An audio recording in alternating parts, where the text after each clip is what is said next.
Well, let's head now to the United Kingdom. UK Prime Minister Boris Johnson, of course, has been in Northern Ireland, and he is considering overriding parts of the Northern Ireland Protocol. Of course, that is key to the Brexit deal. Let's speak now to Olly Barratt in London. Hi there, Olly. So yesterday we know that Boris Johnson was in Northern Ireland. Has the UK actually announced its clear plans in proposals regarding the Northern Ireland Protocol? Plans, I'm not sure we can get to clear just yet, Sally, and the reason for that is that Liz Truss, the UK Foreign Secretary, has been up in the House of Commons talking about these proposals for legislation through which the UK could potentially override parts of the Northern Ireland Protocol unilaterally, but there's still quite a lot of detail missing. She has told us some of the ideas, for example, a so-called green zone, so that goods coming from the rest of the UK into Northern Ireland wouldn't need complicated checks if those goods weren't then travelling onwards from Northern Ireland, which is part of the UK, into the Republic of Ireland, which is still part of the European Union and the EU's single market. So we do have some meat on the bones, but it's going to be several weeks before we actually see that legislation. Then it would have to be debated in the Commons as well. What we also have is a response from the European Commission very quickly after Liz Truss has been setting out these proposals, and the European Commission is saying that it would use all possibilities at its disposal if the UK were to press ahead in this regard. All measures at its disposal. That is very clear threat there of a trade war, of retaliation from the European Commission if Britain presses ahead in the way that it's saying it intends to. Has Northern Ireland made any progress in forming a government after the elections as yet?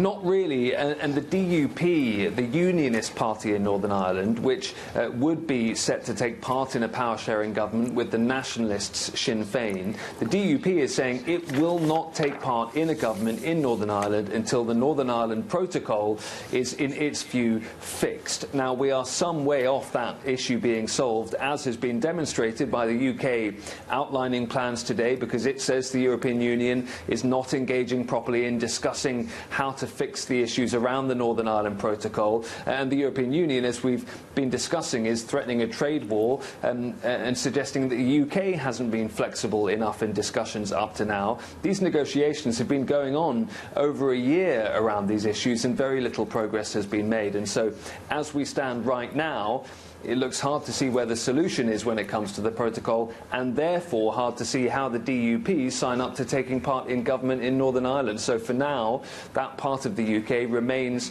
without an effective government, a legislative assembly at Stormont. Let's move now to this issue, and that is in what's happening in the sporting fraternity in the United Kingdom.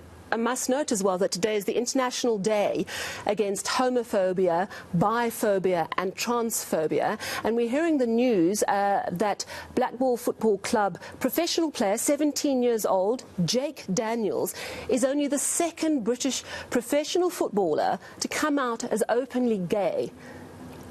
Tell us more about this. And the only current active professional footballer to have come out as gay. The last one was Justin Fashanu over 30 years ago, the last player to be out as gay and active in the professional English game. So 3 decades it's been in between those two players.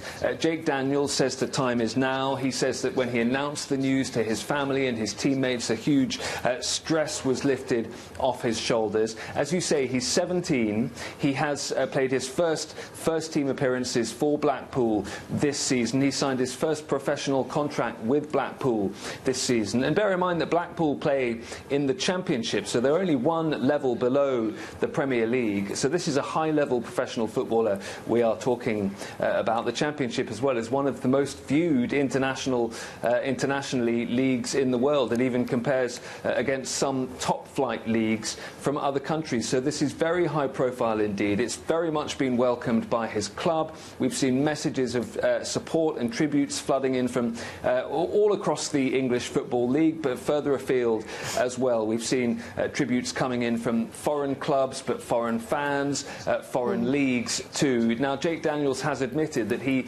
is prepared to also receive some homophobic abuse after making this announcement, but that he hopes that his decision will help other players to make the decision to come out if and when they want to as well. The tributes go right to the top as well. Boris Johnson, the UK Prime Minister, saying, "Thank you for your bravery, Jake." He says it would have taken huge courage to come out, and you will be an inspiration to many, both on and off the pitch. And yes, it is, you know, in this day and age, one goes, it really shouldn't be a big deal. But the reality is, we know that we have often seen racist comments coming from football fans. And the fact that he is the only British footballer playing professionally at the moment to say he's gay is quite a remarkable thing, because I'm fairly sure he's not the only gay footballer, right? It is a fairly remarkable thing, although it's not just here in this country that this is a situation that plays out. There are very, very few high-level professional footballers anywhere in the world, particularly in the male game, that have come out as gay. There are some, but not very many at all, and Jake Daniels has been asked about this, and he talks about the potential stigma that some feel there may be in some dressing rooms in football clubs in this country, but in others as well. But it has been, as I say, overwhelmingly positive, the reaction to this news. And I think what many people expect is that next time he's in a football stadium in front of a crowd, is that also the reaction there will be overwhelmingly positive as well. But as I say, he has also pointed himself to feeling that there will be that small minority, that those isolated incidents of homophobia that he is likely, he believes, to have to deal with as well. Do you think that this is going to lead to other male British footballers coming out?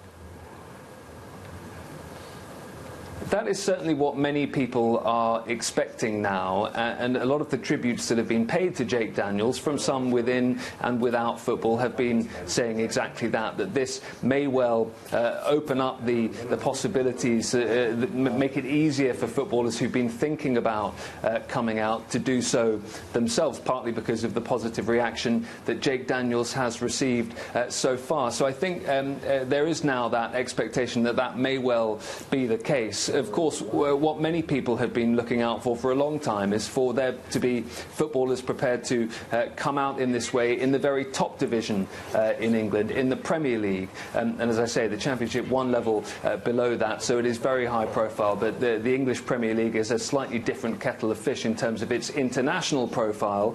And so I think many activists would like to see a player in the Premier League come out in the not too distant future, because they believe that that would have a huge positive impact here in England, but also internationally, given the profile of the Premier League.